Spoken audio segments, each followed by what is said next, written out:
Bueno, entonces,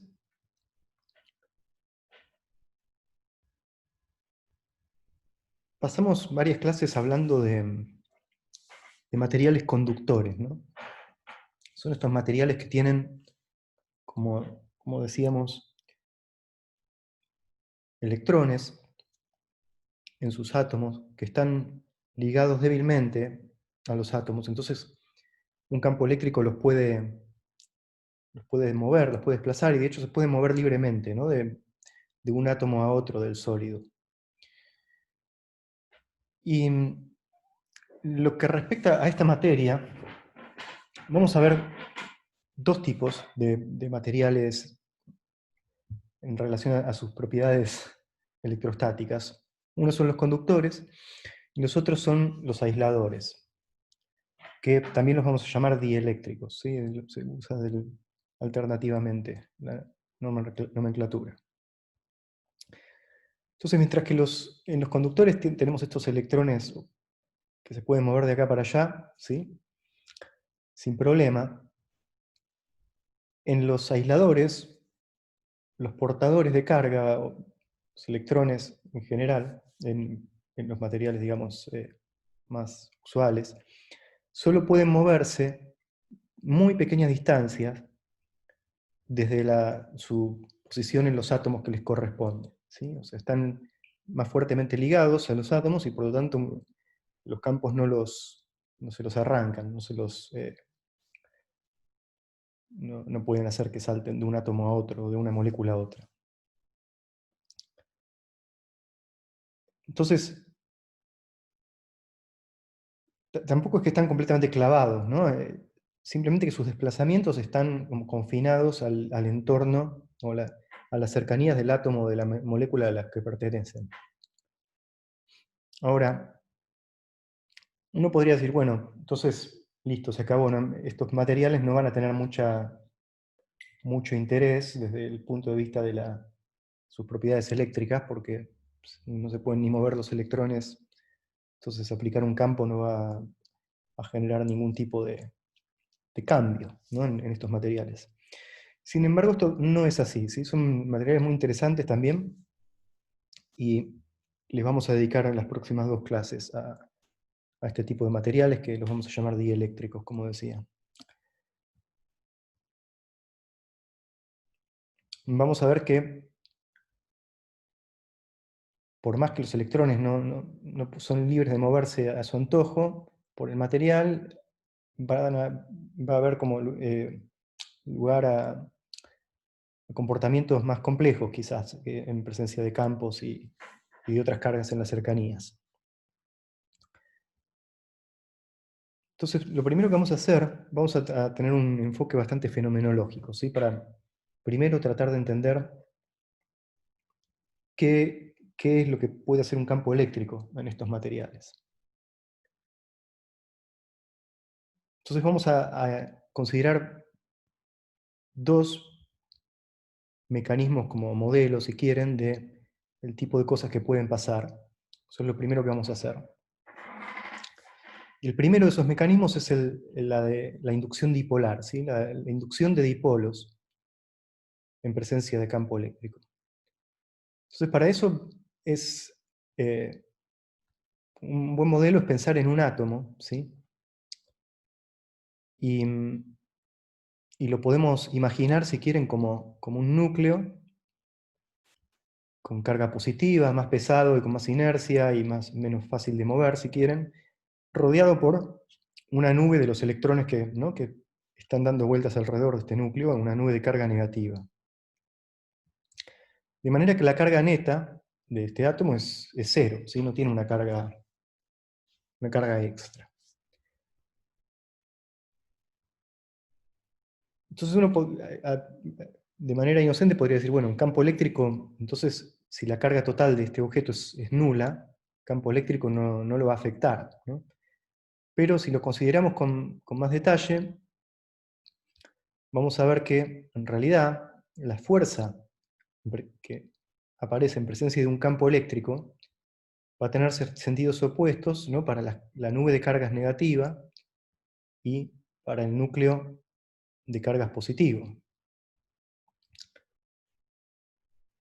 Y el efecto va a ser que el núcleo se va a desplazar un poco en la dirección del campo, ¿no? Porque la fuerza va a ser en la dirección del campo, porque es positivo, y la nube de electrones se va a desplazar en la dirección contraria, ¿no? A la que se desplaza el núcleo.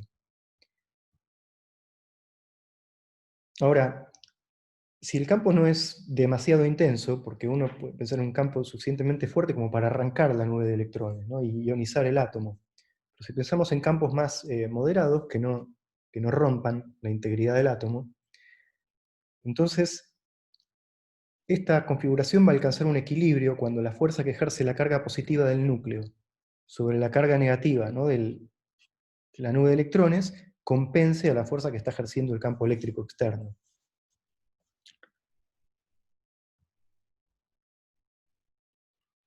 Bueno, cuando se llega a ese equilibrio,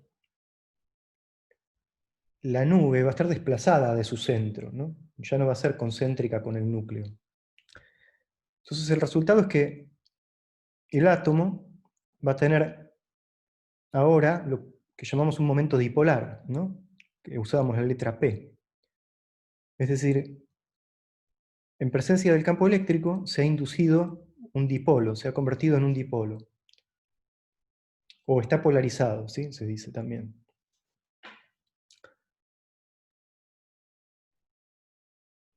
Si bien en muchos materiales existe una relación lineal, ¿no? entre este momento dipolar que se genera y el campo eléctrico que lo provoca, ¿no? Entonces P es proporcional al campo eléctrico, de manera que estos vectores están alineados, ¿sí?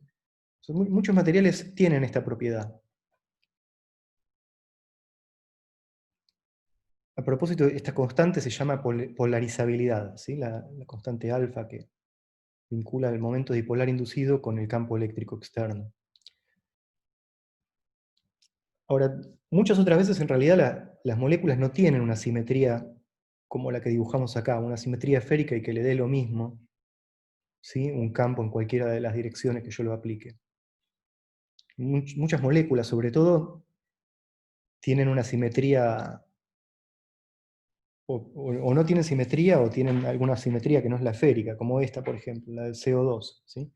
Donde los átomos están alineados. Entonces, en estos casos, lo que uno va a tener es que la la polarizabilidad depende de la dirección en que yo aplique el campo. Por ejemplo, si aplico un campo en la dirección paralela al eje de la molécula, ¿no? Es paralelo, la polarización inducida va a ser una P paralelo, y si aplico un campo en la dirección perpendicular a ese eje, cualquier otra dirección perpendicular, voy a tener un P perpendicular en la dirección de E perpendicular, ¿sí? Con polarizabilidades alfa paralelo y alfa perpendicular que no necesariamente son iguales cuando no hay simetría. Entonces, en general, si el campo no está en ninguna de esas dos direcciones, yo puedo descomponerlo, ¿no? en sus componentes paralela y perpendicular y calcular la polarización de esta manera, como alfa paralelo por E paralelo más alfa perpendicular por E perpendicular. Y fíjense qué interesante esto, porque lo que me está diciendo es, a diferencia de la molécula o el átomo con simetría esférica, en donde yo aplico un campo y la polarización está alineada con ese campo, en general, este momento dipolar, ¿sí? No necesariamente está alineado con el campo, porque si estos coeficientes no son iguales, entonces voy a tener más una contribución mayor en una dirección que en otra, ¿sí? O sea que el momento dipolar no necesariamente está alineado con el campo externo, que sería como una expectativa más inocente, si quieren. Y más en general todavía, si una molécula no tiene simetrías, entonces lo que se hace habitualmente es se introduce el tensor de polarizabilidad, ¿no? Que básicamente es una matriz de coeficientes, que me dice cómo cambia ¿no? la polarización P en presencia de un campo eléctrico. Acá tengo una matriz, donde sus coeficientes fuera de la diagonal pueden ser no nulos también. Esto puede dar lugar a otros efectos.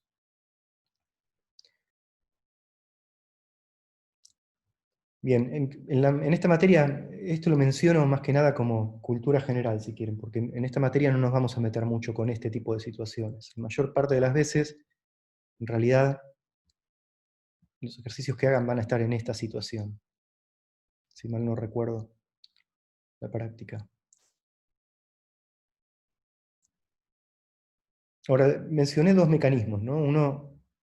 Un mecanismo es entonces este que, en presencia de un campo eléctrico, un átomo o una molécula que no tienen un momento dipolar, se polarizan, ¿no? Y se genera un momento dipolar inducido en presencia del campo. El otro mecanismo es el que ocurre cuando tengo una molécula, por ejemplo, que ya está polarizada, ¿sí? Entonces, en ese caso vamos a tener alineación de moléculas polares a un campo externo. Entonces vamos a calcular el torque y la fuerza que se genera sobre dipolos.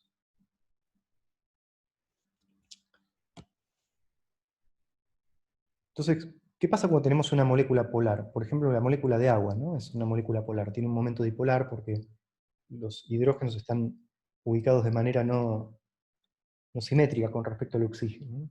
Eso genera una distorsión en las nubes de electrones con respecto a los núcleos que da lugar a un momento dipolar. ¿Qué pasa cuando tenemos una molécula de esas características en un campo externo eléctrico uniforme? Vamos a pensar primero en un campo uniforme, ¿sí? Es decir, que vale lo mismo en todo el espacio.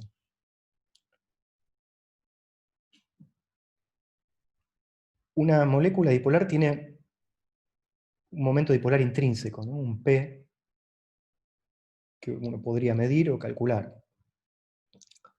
Entonces vamos a plantear el problema de qué pasa cuando tengo un dipolo físico. Un dipolo físico, acuérdense que es el que está formado por dos cargas de distinto signo, separadas por alguna distancia, ¿no? Y ya definíamos el vector D. Esto, si lo recuerdan, de manera que iba de la carga negativa a la positiva, ¿no? Así definíamos el momento dipolar como Q por D. Entonces, cuando tengo un átomo, perdón, un momento dipolar, un momento físico dipolar en un campo eléctrico, va a haber fuerzas, ¿no? Una fuerza F- y una fuerza F+, sobre la carga positiva y la negativa, que van a apuntar en distintos sentidos, ¿no? Por el signo de las cargas es diferente. Van a tener la misma magnitud si las cargas son iguales, pero apuntan en direcciones opuestas. Entonces F más menos va a ser más menos Q por el campo eléctrico. Entonces, con respecto al punto medio, el punto O, intermedio entre las dos cargas, va a aparecer un torque, ¿no? Porque, si se acuerdan de física 1, ¿no? En realidad voy a tener un torque por cada fuerza, ¿sí? La fuerza F+, va a generar un torque que es R+, por F+, donde R+, acuérdense, bueno, R es el vector posición donde se aplica la fuerza, en este caso es el que va del centro a la carga positiva. Después tengo otro término que es R- por F-. Entonces, si reemplazamos estos vectores por lo que son, ¿no? R es un medio del vector D, y R- es menos un medio del vector D porque apunta para el otro lado. Y la fuerza F+ es Q por E, mientras que la fuerza F- es menos Q por E. Entonces, estos dos menos se cancelan, y el resultado es que tengo dos términos, ¿no? Que apuntan en la misma dirección. Me queda Q por D, producto vectorial, con el campo eléctrico. Entonces este es el torque que aparece sobre un dipolo físico en presencia de un campo, ¿no? Y introduciendo el momento dipolar, que era Q por D, tengo un torque que es el producto vectorial del momento dipolar del dipolo, vector el campo eléctrico. ¿Sí? En el caso de la figura, no lo dibujé ahí, pero va a ser un vector que apunta hacia adentro de la pantalla, ¿no? Y que tiende a hacer girar el dipolo de manera que se alinea con el campo eléctrico, con las fuerzas eléctricas. Entonces, una molécula polar, ¿sí?, libre de rotar, va a girar hasta que se alinee con el campo eléctrico externo.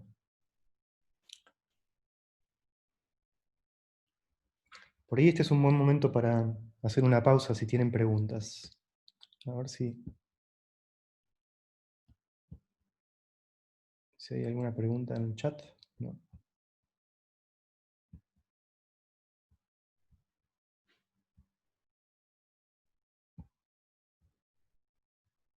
Sí, una duda. Dime.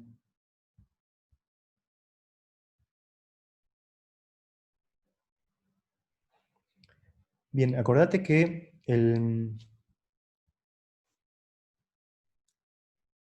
ves acá es donde uno extraña el pizarrón, ¿no? Para reescribir la definición del producto vectorial, ¿no? Acordate que el producto, primero que nada, pensemos en el torque que genera esta fuerza F+. ¿Sí? El torque está definido como R+ por vector F+, donde R+ es el vector que acordate que va del origen de coordenadas con respecto al cual calculás el torque. Acordate que es importante especificar el origen, ¿no?, donde uno calcula el torque. En este caso es el centro del dipolo. Entonces, R+ es la posición donde se aplica la fuerza F+, y esta es F+. Entonces, el producto vectorial, acordate por la regla de la mano derecha, vos vas del R+, ¿no?, del R a la fuerza, con la mano derecha. Y el pulgar apunta en la dirección en la que resulta ese producto vectorial. Entonces, en este caso, el pulgar apunta hacia adentro, cuando voy de R a F. Y fíjate que abajo, para R- también, R- por F- me da un vector que apunta también hacia adentro. ¿Sí? Eso es para imaginarlo, de dónde viene. Ahí Lucía también lo aclaraba, bien. Si haces el giro con la mano derecha, te queda el pulgar mirando, exactamente. La otra manera, que, para constatar que uno está haciendo bien las cosas, es escribir explícitamente estos productos vectoriales, ¿no? Y poner acá, si quieren, algún sistema de coordenadas y hacer esta cuenta. Pues ahí te va a dar la dirección correcta. Jimmy pregunta, ¿todo lo que tiene carga necesariamente debe tener masa? Qué pregunta interesante.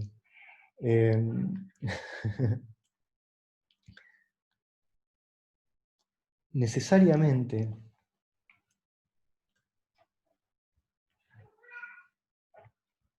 Esta es una cuestión de partículas elementales, ¿no? Las que consideramos en esta materia, sí, es así, ¿no? Los electrones, los protones. El tema es que ambas cosas son propiedades de la materia, ¿sí?, de las partículas que conforman la materia,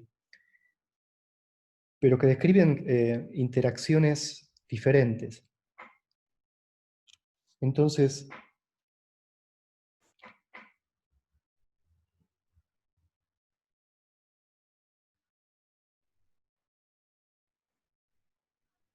sí, esto es más complicado de explicar de lo que ocurre en los modelos que tenemos, como el modelo estándar, ponele, en donde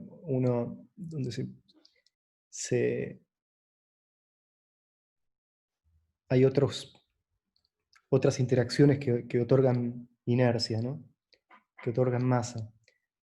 Eh, entonces, necesariamente no sabría cómo responderlo realmente. Al revés no es cierto, ¿no? O sea, hay partículas que tienen masa y que no tienen carga eléctrica. Un fotón tendría carga, pero no masa, pregunta Luciano. No tiene masa y en realidad tampoco tiene carga, ¿no? Porque los fotones son, cuando uno formula cuánticamente la electrodinámica, los fotones son los que median la interacción entre partículas que tienen carga. Sería más como los campos que las cargas, los fotones. pero eso es como en una versión cuántica, ¿sí?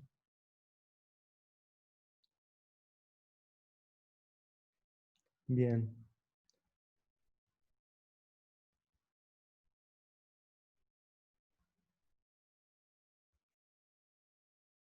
Sí, estoy pensando ahora, volviendo a la pregunta de Jimmy, si hay alguna... Yo no recuerdo ahora en el zoológico de partículas que aparecen en el modelo estándar o en teorías más nuevas, si hay alguna situación como esa. Yo creo que no, ¿no? Que no, probablemente que deba ser necesario, pero no tengo la justificación ahora para eso. Es una buena pregunta. Déjame que averigüe algo más. Mándame un mail para recordarme.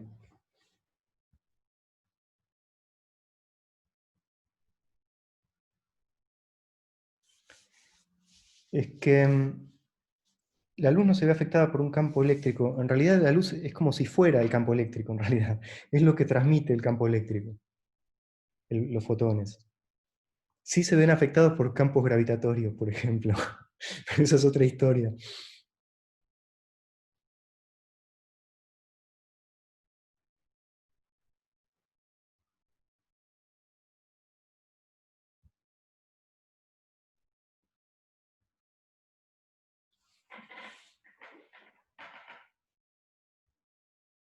Bien, continúo. Esto que venimos diciendo entonces es para un campo uniforme, ¿sí? Un campo que en todos los puntos del espacio vale lo mismo. De manera que esas fuerzas que ejercen el torque son, como decíamos, idénticas en módulo, ¿sí? Pero de sentido contrario. ¿Qué pasa si el campo no es uniforme? O sea, si E es una función de la posición. En ese caso pasa algo muy interesante, que es que el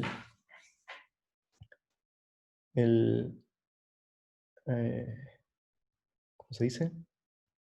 Que el campo, además de generar un torque sobre el dipolo, puede generar una fuerza. Y más allá de la cuenta que en un momento vamos a hacer para calcular esa fuerza, intuitivamente, piénsenlo, o sea, si yo tengo un dipolo físico, por más pequeñito que sea, sus cargas están separadas, ocupan distintos puntos del espacio. Entonces, si el campo eléctrico depende de la posición, es imaginable, ¿sí?, que la fuerza sobre la carga positiva pueda ser diferente que la fuerza sobre la carga negativa.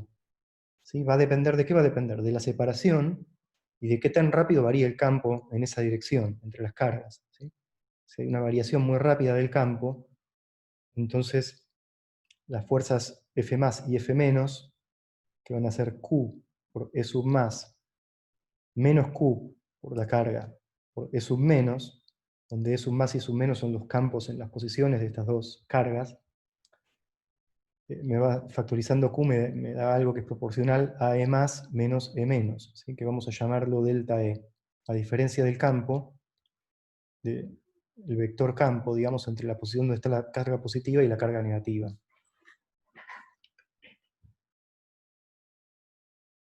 Al propósito de esto, hoy, cuando estaba estudiando esto un poco, me acordé, hay un cuento de ciencia ficción, que no me acuerdo de quién era, que ciencia ficción de la ciencia ficción, digamos, bastante, que llaman ciencia ficción más dura, ¿no? El, el cuento estaba bueno, era como, era un astronauta que iba viajando en una nave y que en un momento eh, se daba cuenta que la nave se estaba alineando en una dirección y no la podía sacar de esa dirección, era como que siempre se alineaba en una dirección. Y la nave tenía como forma como un cilindro alargado, ¿no? Y claro, escupeando, digamos, haciendo un spoiler de qué se trataba al final, el tipo se da cuenta de que se estaba acercando a un agujero negro, ¿no? Entonces el campo gravitatorio estaba variando tan violentamente, o todavía no muy violentamente, pero estaba variando tan rápido, que era distinto entre los dos extremos de la nave, y era suficientemente distinto como para tirar de un extremo más que del otro y orientarla, ¿no? En una dirección. Nada, estaba divertida la historia. Pero bueno, fíjese que la clave es esa, que el campo varía lo suficientemente rápido en la separación entre los dos extremos del dipolo este. Entonces, suponiendo que el dipolo es pequeño, ¿sí? La cantidad que nos importa, como decíamos, es este delta E, o sea, la diferencia entre el campo entre un punto y el otro. Y eso lo podemos escribir en componentes cartesianas, ¿sí? Para hacer la cuenta. Entonces vamos a tener un delta E sub x, un delta E sub y y un delta E sub z, en las direcciones x, y z.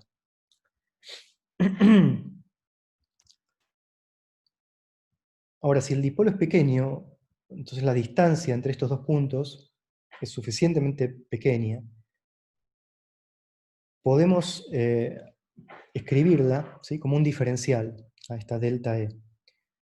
Y lo podemos hacer para cada componente. Yo voy a hacer la cuenta para la componente E sub x, ¿sí? El delta E sub x lo vamos a aproximar por el diferencial de E sub x. ¿Y este quién es? Bueno, es el gradiente, ¿no? De E sub x, producto escalar con el vector d. Es decir, la proyección del gradiente en la dirección de d, ¿no? Fíjense que esto es el gradiente de E sub x, ¿no? Porque E sub x es la componente, no el vector. Si fuera el vector, esto no tendría sentido, ¿no? Pero estoy calculando el gradiente de la componente de E sub x, que me dice cuánto varía, y la proyecto en la dirección que me interesa. Y eso me va a dar el diferencial entre estos dos puntos. Entonces el gradiente de sub x lo podemos escribir en componentes de esta manera, ¿no? Es el operador de las derivadas en cada dirección aplicado a la componente de sub x,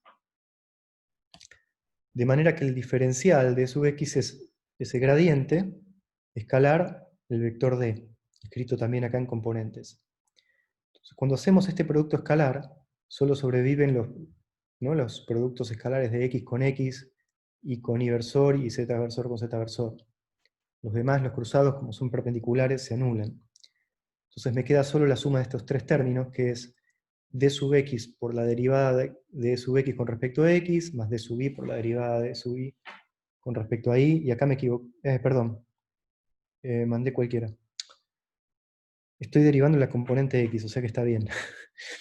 La derivada x de sub x, la derivada y de sub y de e sub x, la derivada z de sub x.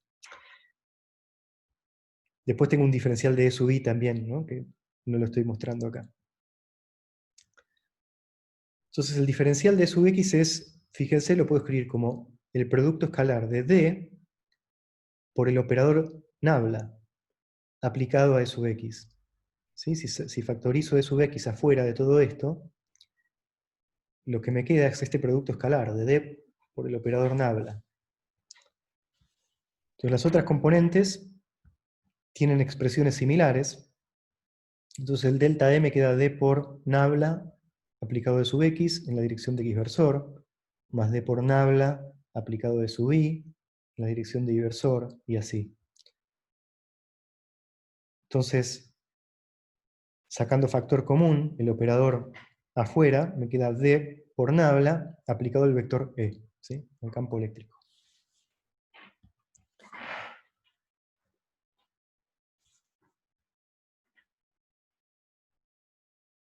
Déjenme hacer una pausa acá y tratar de, porque la cuenta es medio por ahí abstracta, y quiero recalcar lo que estamos haciendo, ¿no?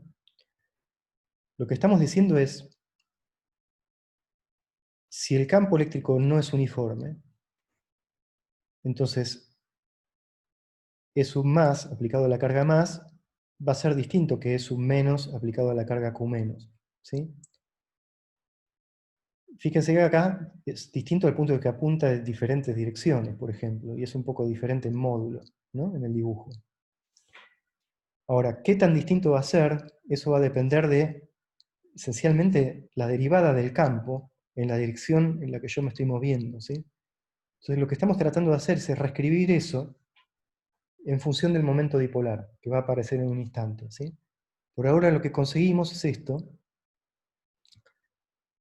en donde vemos que apareció el vector D, ¿sí? Estamos a un toque de que aparezca el momento dipolar, D por nabla aplicado al campo eléctrico. Eso me da el delta sub E, que es la variación del campo eléctrico. Y acuérdense que esto es lo que me parecía en la fuerza. La fuerza era Q por ese delta sub E, delta de E, perdón. Luis, Sí, ¿y por qué eso es distinto a lo que tenías en un principio? Porque lo que pusiste en un principio era que eh, delta X se puede aproximar como nabla por E sub X por D, ¿no? esto Y la decís. expresión de abajo es lo mismo, pero claro, lo de abajo es lo mismo, pero eh, con los términos al revés, ¿no? Claro, sí, sí, está bien. Bien, eso es lo que no quería que nos perdamos en esa cuenta. O sea, eso es el truco que uno está haciendo acá. Es reescribir estas expresiones para que me quede un operador aplicado al campo eléctrico, básicamente. Ves que Ah, esto lo reescribimos de esta manera, de esta manera, si querés. ok. ¿Está bien?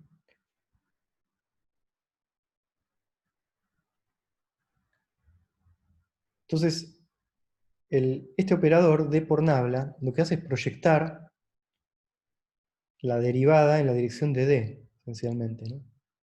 Hacer que la derivada la tome en esa dirección.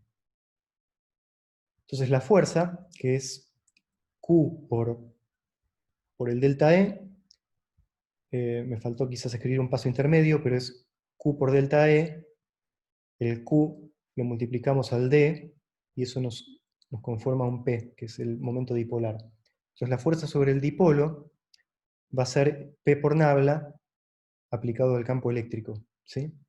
En cualquier punto del espacio donde tengo un campo eléctrico que varíe con la posición, ¿no?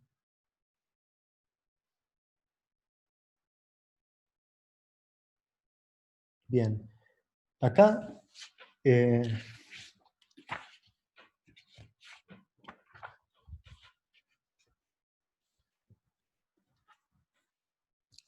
sí, esto es una nota que se refiere al cálculo del torque en el párrafo anterior, ¿sí?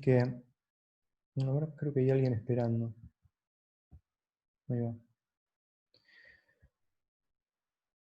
Que recordando que el torque se calcula con respecto a cierto punto ¿no? de origen de coordenadas, nosotros tomamos el centro del dipolo. Si no fuera el centro, hay que sumarle este término, ¿sí?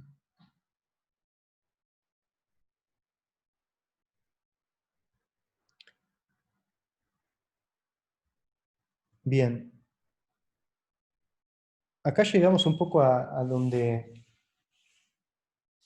es el punto el nudo, digamos, de esta clase y un poco de este tema, que es, ahora,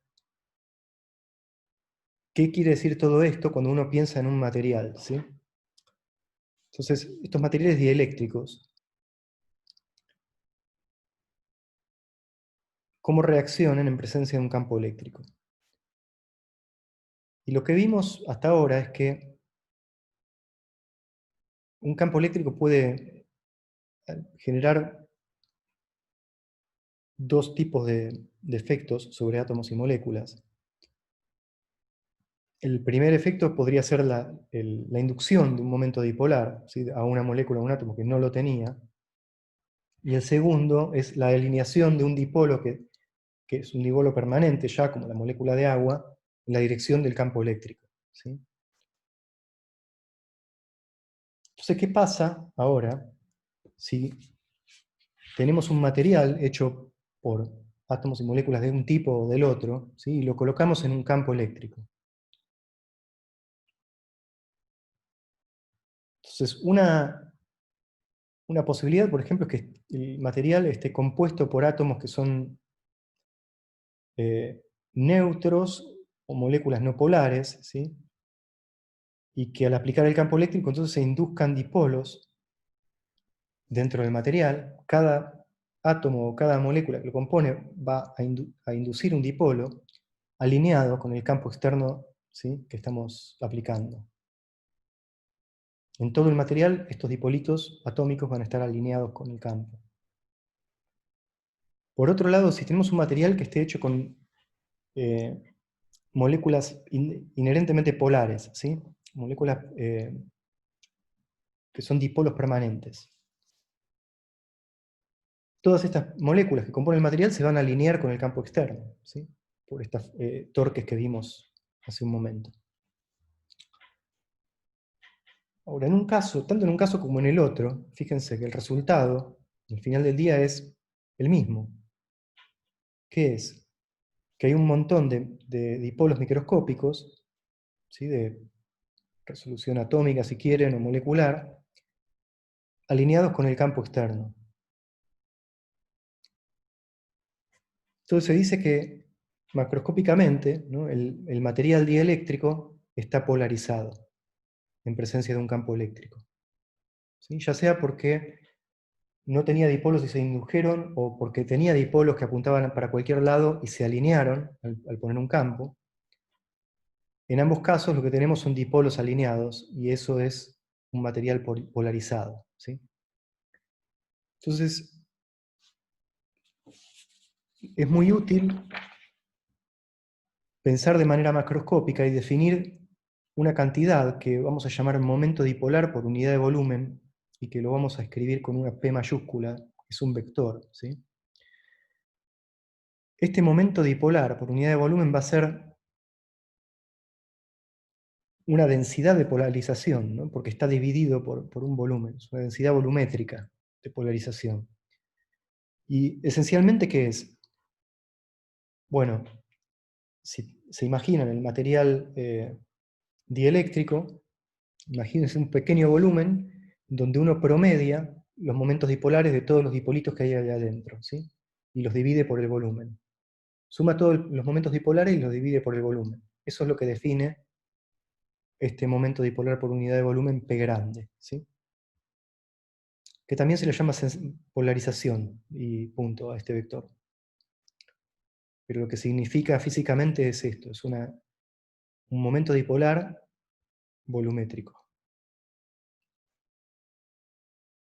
Bien, vamos a hacer una mini pausa ahora. Por lo que sigue de la clase,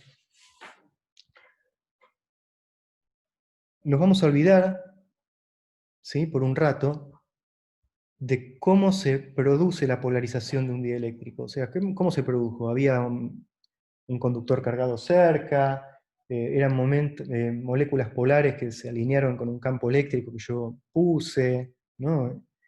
Estaba este dieléctrico entre dos placas cargadas, o lo que sea, no me importa, ¿sí? No me importa cómo llegó la polarización ahí. Lo que vamos a estudiar es los campos eléctricos que genera un cuerpo que está polarizado. Ese va a ser el tema del resto de la clase de hoy, después de la pausa. Así que propongo una pausita de 10 minutos hasta las 6, y si quieren hacer consultas, lo que quieran, y si no, volver a cargar el termo, lo que estén haciendo por ahí, y retomamos a las 6.